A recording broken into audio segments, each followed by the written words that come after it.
நம்ம இப்போது ஒரு பாஸ்தா ரெசிபி பார்க்க போகிறோம். Kids favourite. இது வந்து கொஞ்சம் டிஃப்ரெண்ட்டாக பன்னீர் க்ரீம் சாஸ் பாஸ்தா.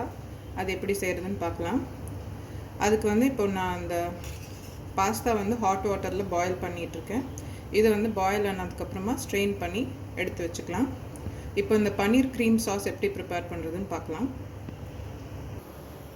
இப்போ ஒரு பிளெண்டர் ஜாரில் நான் கொஞ்சமாக பன்னீர் இந்த மாதிரி க்ரம்பிள் பண்ணி வச்சுருக்கேன். இதை ஆட் பண்ணிக்கலாம்.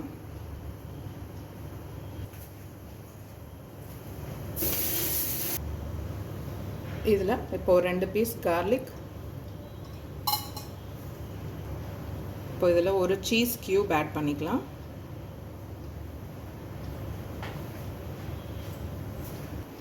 இப்போ இதில் ஒரு 2-3 tablespoon whipping cream add பண்ணிக்கலாம், ஃப்ரெஷ் க்ரீம்.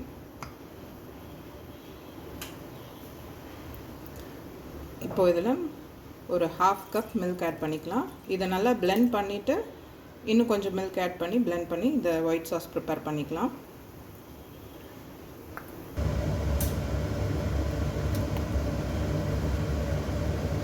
இப்போ ஒரு பேனில் கொஞ்சம் பட்டர் ஆட் பண்ணிக்கலாம்.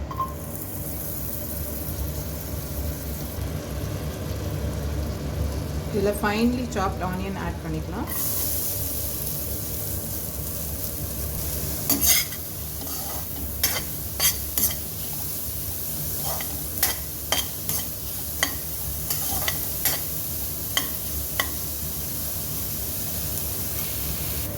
இப்போ ஆனியன் கொஞ்சம் ஃப்ரை ஆனதுக்கப்புறமா இந்த மாதிரி நான் சாப் பண்ணி வச்சுருக்கிற கேப்சிகம் ஆட் பண்ணுறேன்.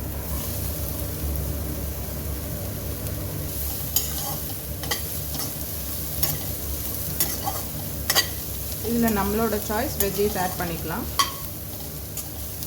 ப்ரோக்கலி ஆட் பண்ணாலும் நல்லாயிருக்கும். ஸ்வீட் கார்ன் ஆட் பண்ணிக்கலாம். நம்மளோட சாய்ஸ் தான் வெஜ்ஜீஸ்.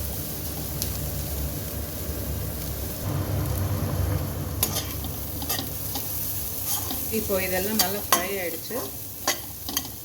இதில் இப்போ நம்ம ப்ரிப்பேர் பண்ணியிருக்கிற அந்த ஒயிட் சாஸ் ஆட் பண்ணிக்கலாம்.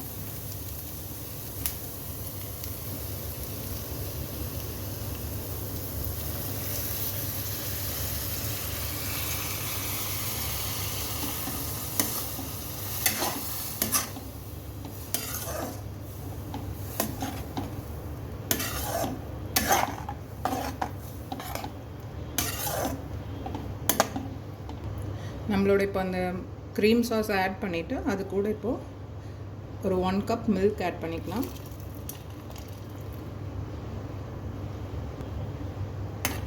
இப்போ இதை மீடியமில் வச்சு இது ஸ்லைட்டாக கொஞ்சம் குக் ஆகிற வரைக்கும் லிட்டை கவர் பண்ணி மீடியமில் வச்சு குக் பண்ணிக்கலாம்.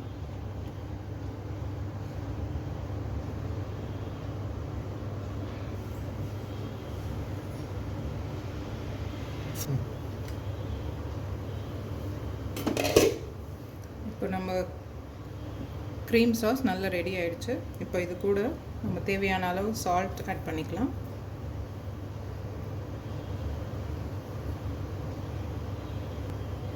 நம்மளோட ஸ்பைஸ் லெவலுக்கு ஏற்ற மாதிரி கொஞ்சமாக பிளாக் பெப்பர் பவுடர்.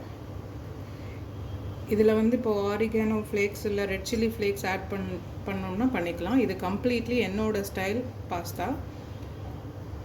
இதில் நான் வெறும் பிளாக் பெப்பர் பவுடர் மட்டும்தான் ஆட் பண்ணிக்கிறேன்.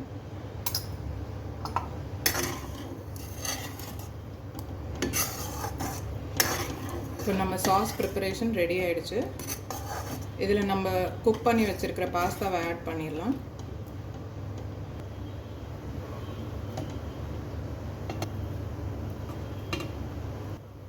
இப்போ இது ஒரு 2 to 3 மினிட்ஸ் மீடியமில் குக் பண்ணிக்கலாம்.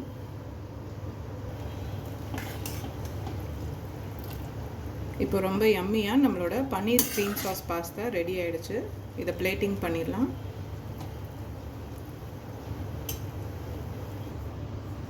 ரொம்ப க்ரீமியாக பன்னீர் க்ரீம் சாஸ் பாஸ்தா ரெடி ஆகிடுச்சு.